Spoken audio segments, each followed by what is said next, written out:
Shalom dan selamat pagi Bapak Ibu yang dikasihi Tuhan. Selamat berjumpa dalam saat teduh bersama pada pagi hari ini.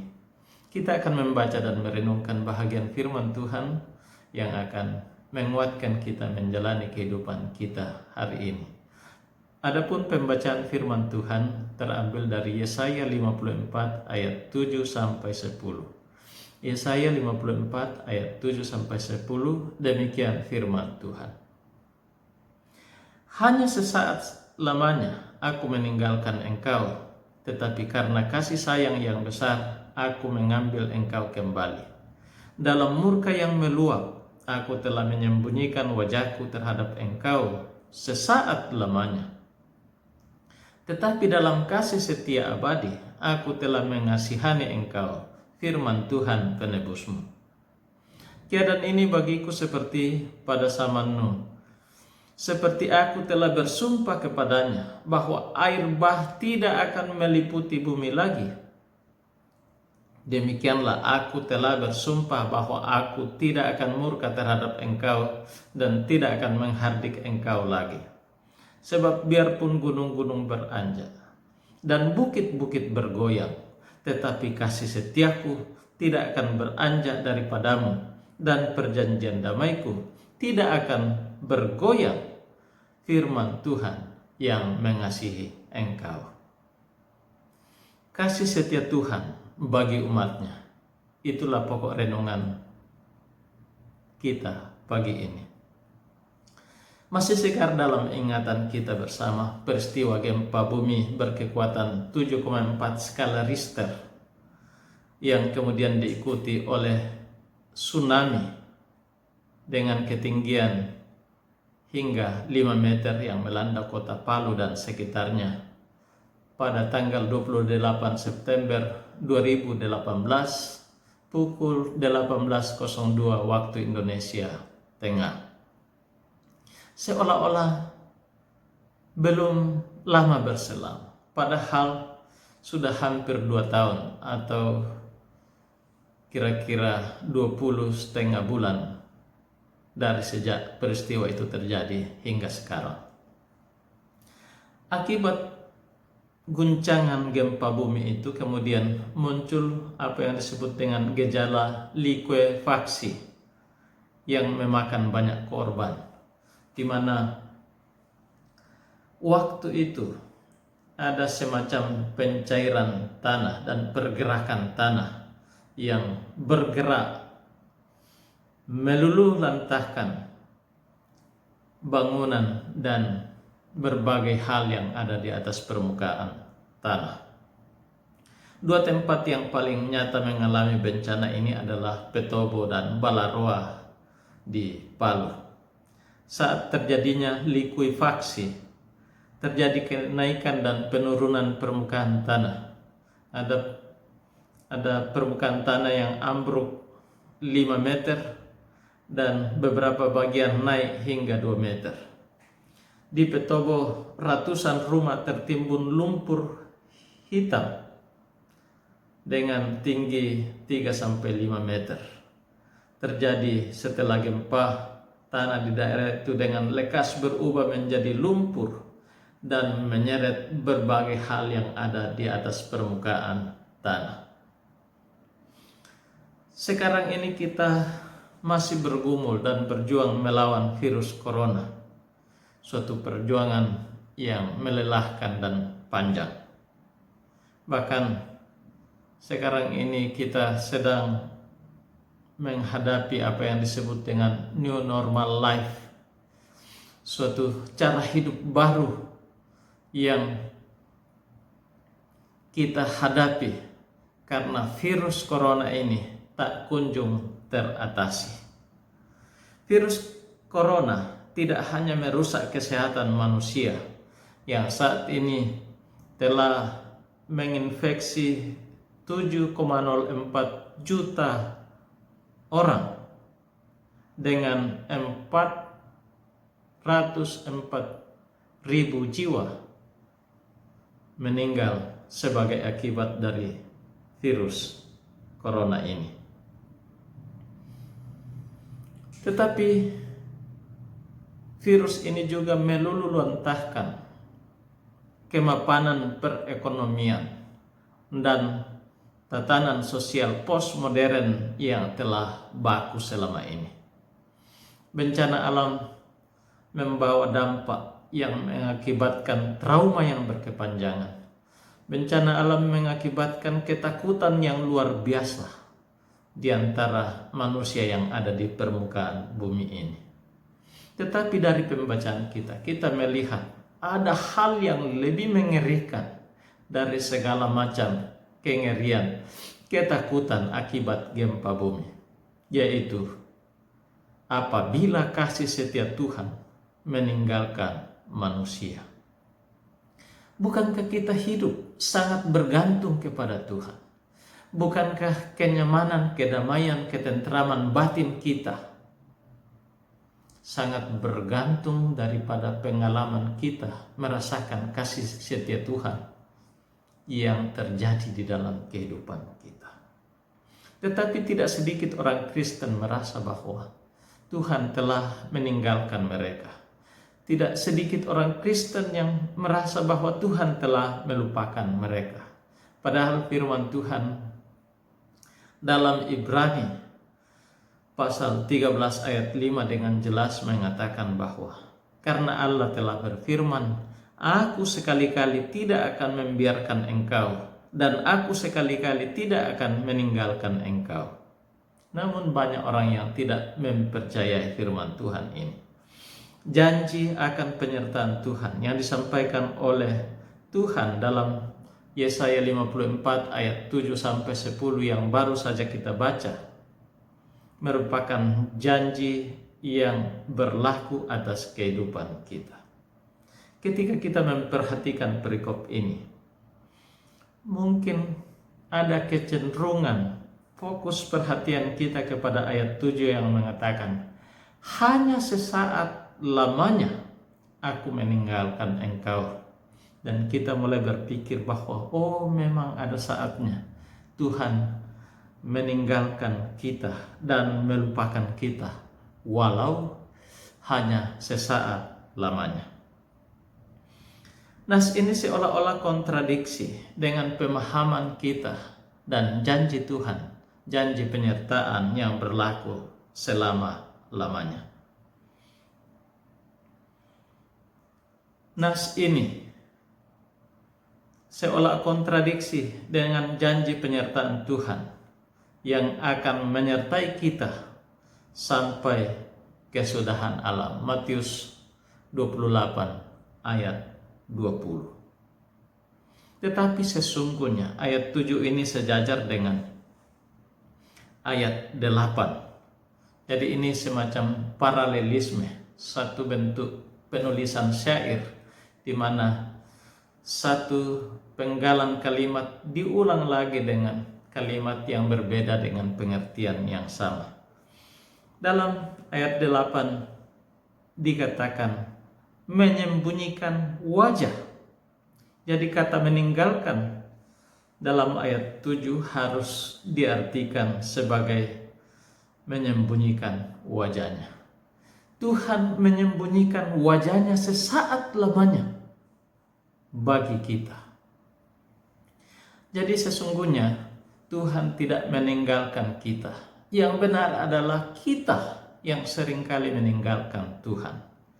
Lalu pada saat itu Tuhan menyembunyikan wajahnya sesaat lamanya,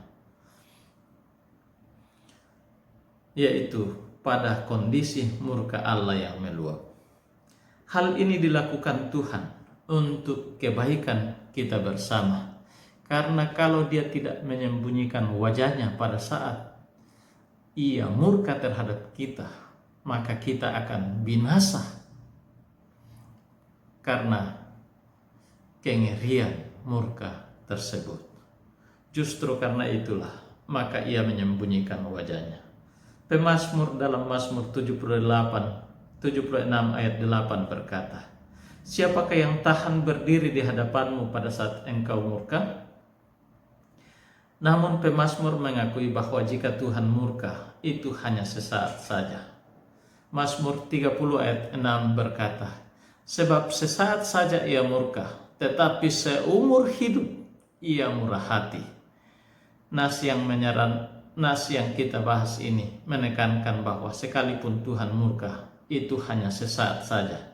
Tuhan memiliki kasih sayang yang besar.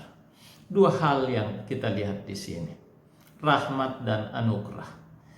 Dengan rahmat, ia menyembunyikan wajahnya, sehingga murkanya tidak menimpa kita dengan geramnya yang mengakibatkan kebinasaan.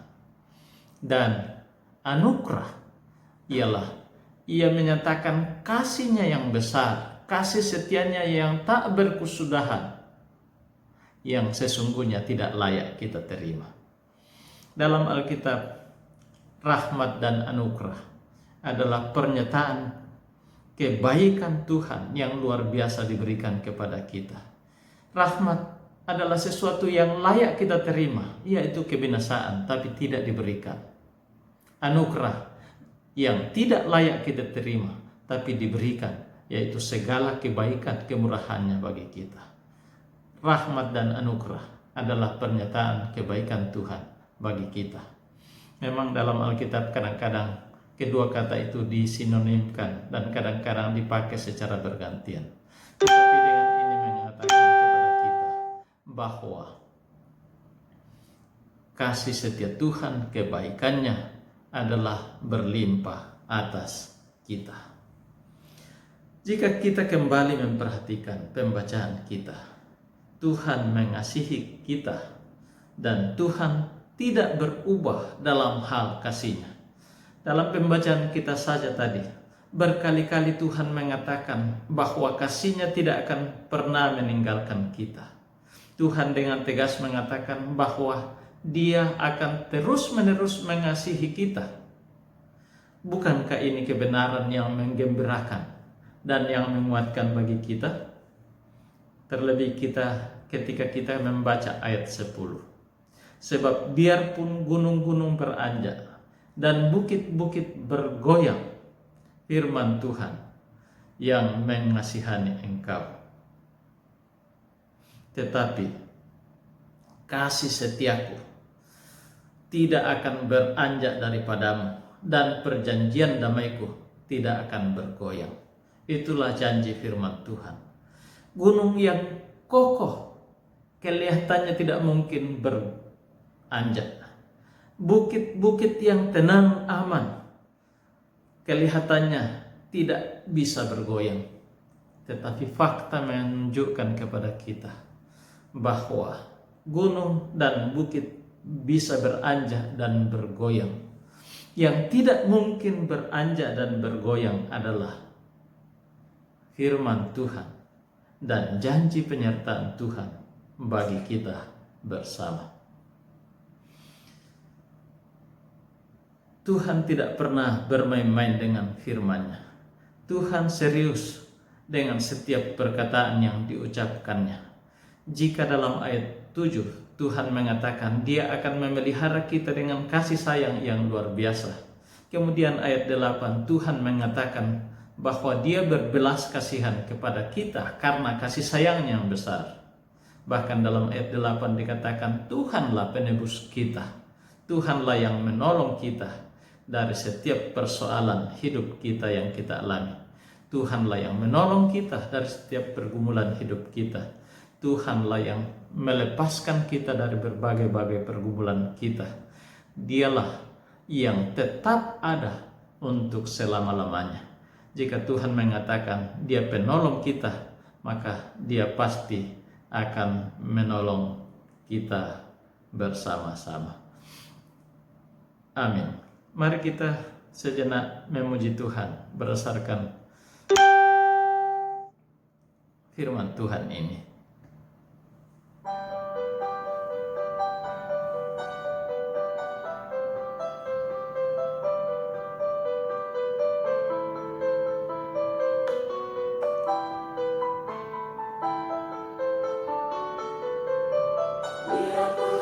Gunung beranjak,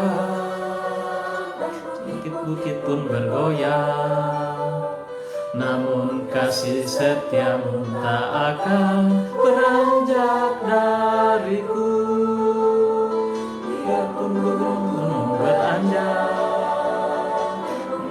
bukit pun bergoyang, namun kasih setiamu tak akan beranjak dariku.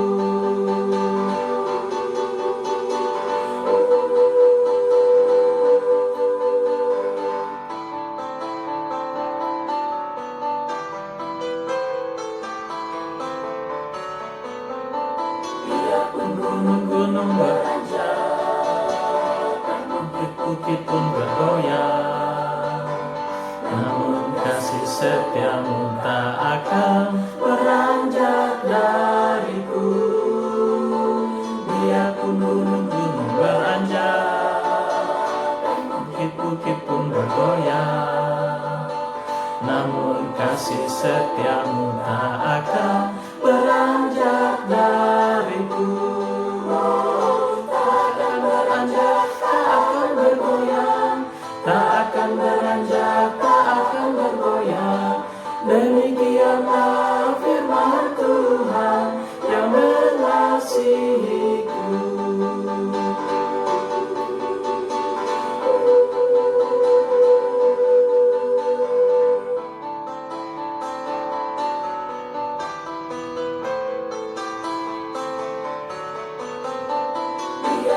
Gunung-gunung beranjak, bukit-bukit pun bergoyang, namun kasih setiamu tak akan beranjak dariku. Biarpun gunung-gunung beranjak dan bukit-bukit pun bergoyang, namun kasih setiamu tak akan beranjak dariku. Tak akan beranjak, tak akan bergoyang, tak akan beranjak, tak akan bergoyang. Demikianlah firman Tuhan yang mengasihiku. Mari kita berdoa. Bapa di surga, Bapa yang baik, segala pujian dan syukur kami persembahkan kepadamu, karena Engkau berjanji untuk menyertai kami sampai selama-lamanya. Gunung boleh beranjak, bukit boleh bergoyang, namun kasih setia Tuhan tak akan pernah beranjak, tak akan pernah meninggalkan setiap umatnya.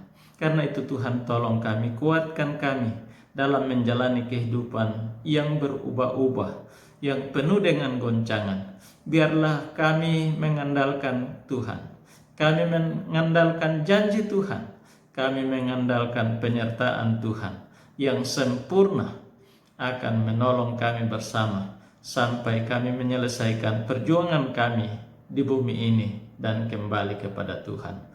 Berkati kami sekalian, berkati seluruh jemaat Tuhan dalam aktivitasnya, dalam perjuangannya hari ini. Lindungi, peliharakan, buat urusan dan pekerjaannya berjalan lancar, jauhkan dari segala mara bahaya, sehingga setiap kami mengalami pertolongan Tuhan dengan limpahnya, dan kami akan senantiasa menaikkan puji dan syukur ke hadapan hadirat-Mu. Terima kasih ya Tuhan. Dalam nama Tuhan Yesus kami berdoa. Amin.